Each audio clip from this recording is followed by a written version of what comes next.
दोस्तों, स्वागत है आपका अपने यूट्यूब चैनल राजस्थान को जानो। आज हम पढ़ेंगे हुकुमचंद जैन पुस्तक से टॉपिक 8वीं से 18वीं शताब्दी के मध्य राजपूतकालीन प्रशासनिक सामंतशाही व्यवस्था। चलो शुरू करते हैं। 8वीं से 12वीं शताब्दी तक, यानी ये पहला पार्ट है, 12वीं से 18वीं दूसरा पार्ट है। केंद्रीय शासन में सर्वप्रथम क्या होता था? बौद्ध प्रथम जो राजा था उसने आदिवरा का पद धारण किया। शासकों को उसमें प्रभु व वल्लभ आदि नामों से संबोधित किया जाता है, प्रभु व वल्लभ राजा को कहा जाता था। उसके बाद अर्णोरा जो सेव था उसने पुष्कर में वरा मंदिर का निर्माण कराया। कत्थरगज के जैन धर्मावलंबी को मंदिर बनाने के लिए अजमेर में भूमि दान दी अर्णोराज ने। श्वेतांबर जैन को विद्वान धर्म गोस्वामी का सम्मान किया, ये भी अर्णोराज ने।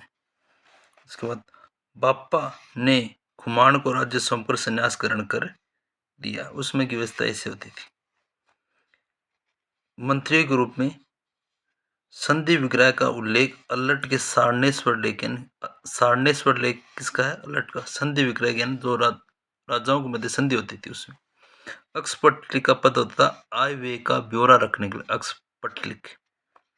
भंडारी को होता था राजकोष, आज के रूप में जो हम भंडारी बोलते हैं, भंडार।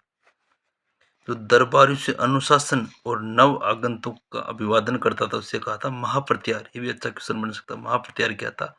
नए लोगों का अभिवादन और दरबारियों से अनुशासन रखने को कहता था। इसके अलावा महापुरोहित धार्मिक कार्य के लिए होता था। बिस्कादी राज विद्य, विद्य को बोलते थे, और बंदीपति कविता पढ़ने वाले को बोलते थे। ये भी अच्छा क्वेश्चन हो सकता है, बंदीपति क्या होता है। न्याय व्यवस्था, उसमें अंग विच्छेदन का दंड भी दिया जाता था समराइचा और वरहत कोश के अनुसार। इन ग्रंथों के अनुसार सजा मिलती थी। इसके बाद स्थानीय स्तर पर जो न्याय करते थे उन्होंने पंचकुल कहते थे, जैसे आज 5 पंच बोलते हैं वैसे। आंतरिक सुरक्षा व्यवस्था में क्या थी? आंतरिक सुरक्षा व्यवस्था के लिए दंडपाशिक, आरक्षिक, दांडिक और तलार नामक अधिकारी को होते थे। तलार अधिकारी किसी से जुड़ा हुआ है? आंतरिक सुरक्षा व्यवस्था से। अच्छा क्वेश्चन हो सकता है ये भी। इसके अलावा कस्बों की सेना का अधिकारी बलाधिकृत माना जाता था। हाथियों का पिलुपति, पैदलों का पायकाधिपति, ये भी अच्छा क्वेश्चन हो सकता है। रथों का सेनाधिपति और किलों का अधिकारी कोटपाल कहलाता था। तिलक मंजरी जो ग्रंथ है उसके रचयिता थे धनपाल। इसके अलावा प्रांतीय शासन, राज्य के अंतर्गत क्या होता था? मंडल। सबसे पहले राज्य, उसके अंदर मंडल, मंडल के नीचे विषय, विषय के नीचे पाठक और खट्टक नामक इकाइयां होती थी। यानी राज्य, मंडल, विषय, पाठक, खट्टक, ऐसे चेन चलती थी। ब्राह्मण को अनुदान भूमि को अग्रहार कहते थे। राज्यों का सर्वसर्वा शासक भूत चक्रवर्ती कहलाता था। बड़े गांव और कस्बों की मंडिकाओं की व्यवस्था मंडिकाएं कहलाती थी। गांव में ग्रामिक व मैत्र नामक उच्चाधिकारी थी। मैत्र अधिकारी किसका था? गांव का था। अब राजस्व व्यवस्था। राजस्व व्यवस्था भूमि का राज्य का मुख्य स्रोत था जो 1/6, 1/8, 1/10 होता था, जिसे उद्रंग कहते हैं। उद्रंग किसका प्रकार है? भूमि कर का।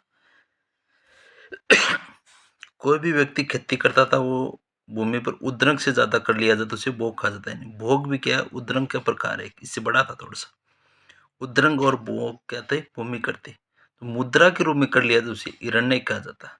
यानी उद्रंग और भोग था भूमि कर, तो मुद्रा के रूप में लिया जाता उसे कहते हिरण्यक। अच्छा क्वेश्चन हो सकता है यहाँ पे।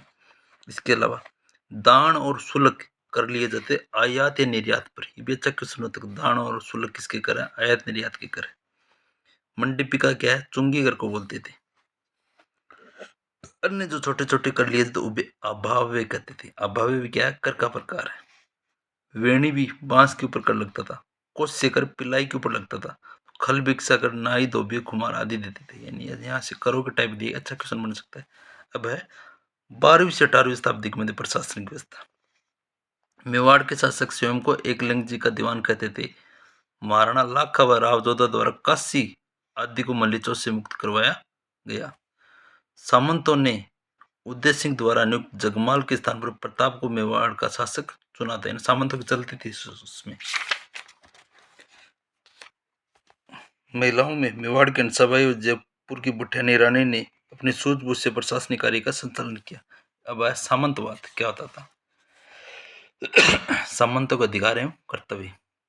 कालांतर में रैंक के आधार पर सामंतों की सैनिक सेवा का निर्धारण होने लगा। यानी सामंतों की सैनिक सेवा के निर्धारण रैंक का आधार मान, रैंक क्या होते पढ़ेंगे। सामंतों की जागीर की वार्षिक उपज का अनुमान रैंक कहलाता है। यानी रैंक क्या था, सामंतों की जागीर की वार्षिक उपज होती थी रैंक।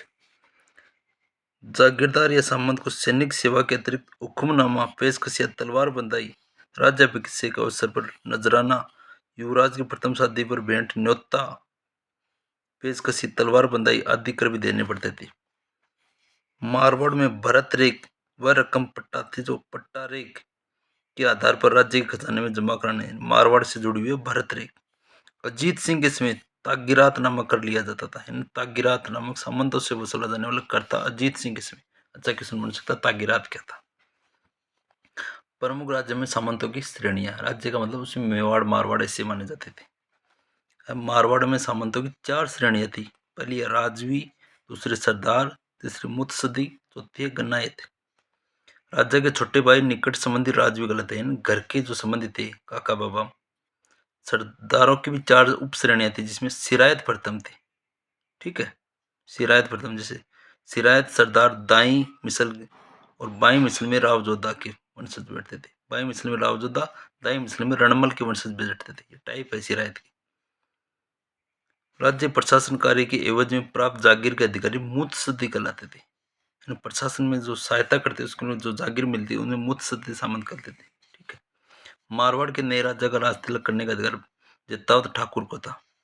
मेवाड़ राज्य में अमर सिंह द्वितीय के समय सामंत व्यवस्था को व्यवस्थित किया गया। मेवाड़ में सामंतों की श्रेणी ये है 16, 32, गोल, ये 3। जबकि मारवाड़ में ये थी राजवी, सरदार, मुत्सदी और गन्नायत। ये मारवाड़ की है, ये मेवाड़ की है। 16, 32 गोल मेवाड़ की। ये व्यवस्था अमरशाही रेख कहलाती थी। यानी सामंतों की मेवाड़ में जो व्यवस्था थी उसे अमरशाही बोलते। 16, 32 गोल। ठीक है। इन 16 सामंतों को ताजीब, बाव पसाव, हाथ का खुरम आदि संवाद यानी टाइप है राजा के द्वारा दी जाती थी। सलम्बुर का ठाकुर महाराणा की उपस्थिति में शासन चलाता था। सियासनावरण को सलम्बुर के ठाकुर की सम्मति से होता था, जो उंदरी गांव का भील करता था। उस समय की व्यवस्था बताई रही। इसके अलावा बीकानेर राज्य में महाराजा जय सिंह से सामंत व्यवस्था में परिवर्तन आए। बीकानेर में सामंत मुख्यतः 3 वर्गों में विभाजित थे। प्रथम राव विक्का के वंशज द्वितीय विक्का के भाई चाचा यानी घर के, तृतीय में परदेशी सामंत शामिल थे यानी बिक्का के और उसके घर के, तीसरे परदेशी। जयपुर में प्राथमिक रूप से सामंतों का विभाजन 12 कोठड़ी का आधार पर होता था। 12 कोठड़ी जयपुर सामंतों की व्यवस्था है। 12 कोठड़ी। जयपुर राज्य में सामंत मुख्य रूप से 2 श्रेणी में विभाजित थे। किसमें, एक तो ताजिमी और खास चौकी। ताजिमी और खास चौकी क्या सामंतों की श्रेणियां है जयपुर की। कोटा राज्य में सेवा के अनुसार सामंतों के पद का निर्धारण होता था। तो ये 2 प्रकार के कोटा में देश थी, जो देश में रहकर काम करते थे, और एक अजूर थी जो दरबार में मुगल सेवा में रहने वाली। ठीक है, ये सामंतों की श्रेणी है, देश थी, अजूर थी।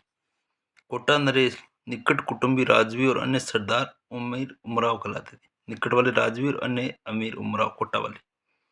राजस्थान की सामंत व्यवस्था में ग्रासियों और भूमियों का विशेष उल्लेख है। ग्रासीय ठाकुर वे भूमिपति थे जिन्हें राज्य की निश्चित सैनिक सेवा के उपलक्ष्य में राजा की ओर से सनद या पट्टे जारी होता था। भूमिया क्या था, सीमांत क्षेत्र की रक्षा करता था भूमिया। मंत्री एवं अधिकारी, जैसे महाराणा प्रताप का प्रधान कौन था, पामाशा था। बेसिक बेसिक चीजें वो पीछे है वही है। सामंतक श्रेणी वो मेन है। बख्शी सैन्य विभाग का अध्यक्ष था। नाय बख्शी, खबरनवीस और किलेदार इसके अधीनस्थ थे। जोधपुर में से फौज बख्शी भी कहा जाता है। दान किसे कहते हैं, चुंगी को कहते हैं। न्याय व्यवस्था, व्रत कथा कोष के अनुसार न्याय चलता था। दंडपति को बीकानेर और जोधपुर में दरोगा या अदालत थी, उस समय की अदालत थी। ठीक है। सैन्य व्यवस्था, सैन्य व्यवस्था में कहते मध्यकाल में हाथी, घोड़े, ऊंट, रथ, तलवार, बर्छा, भाला, ढाल, गदा आदि शस्त्र थे। ठीक है। प्रांतीय शासन व्यवस्था, प्रांतीय शासन व्यवस्था में छोटे प्रशासनिक इकाई को लेकर जिन्हें ग्राम, मंडल व दुर्ग आदि कहते थे। इनके अधिकारी को ग्रामिक, मंडलपति और दुर्गाधिपति कहते थे। मुगल प्रभाव के कारण चित्तौड़ के रामपाल शिलालेख में मांडलगढ़, फुलेरा व बनावदा आदि मेवाड़ के परगनों का उल्लेख मिलता है। मारवाड़ में भी सिख और परगना नामक इकाइयां मिलती है। भट्टी गोविंदास ने मारवाड़ में परगना शासकों मुगलपति के अनुसार व्यवस्थित किया। जयपुर में महाराजा मान सिंह और कोटा का माधव सिंह इसमें परगनों में बांटा गया।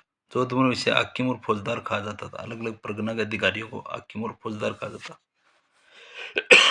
यहाँ से अच्छा क्वेश्चन बनता ग्राम की शासन व्यवस्था। यानी कनवारी किसे बोलते थे? खेत की रक्षा करने वालों को। दफ्फेदार किसे बोलते? लेखा जोखा रखने वालों को। तलावटी किसे कहते? तो तोलता था तलावटी। सेना बोलते प्रबंधक या चौकीदार को। भू राजस्व व्यवस्था। कुंता व लाटा बट्टा आदि पद्धतियां थी। वाणिज्यिक फसलों पर बिगोड़ी ली जाती थी प्रति बीघा के हिसाब से। भूमि पर किसानों का स्वामित्व था, उसे बपोती कहते थे। जागीरदार भी किसानों को पट्टा देता तो उसे दाखिला कहा जाता। दाखला, ठीक है।